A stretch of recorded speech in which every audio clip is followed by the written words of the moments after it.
I think it's the changing of pop music, and I know, I mean, Jay has his feelings on what it is,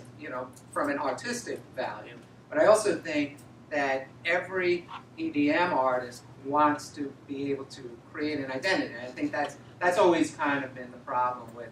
let's say, dance music, which it was in the clubs, it didn't have a face, it was hard to identify who is the artist, where is the artist, and I think now that EDM has had its chance to kind of break through and have an identity with a performing artist,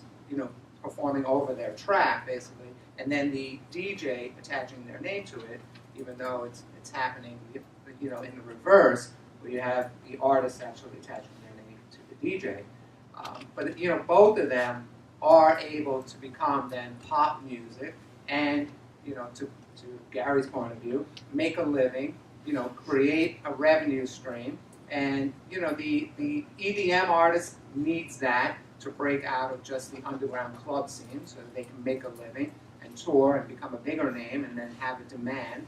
And today, the pop artist needs the EDM producer to be able to make them relevant, because that's what's happening on the radio. That's what's happening, in the streams. That's what's happening to create the revenue stream. So I think it's a changing of the culture. It's a changing of pop music. And right now we're kind of at the crossroads of the artist, whether it was an R&B artist, whether it was a pure pop artist, meeting the DJ, and both worlds are combining, where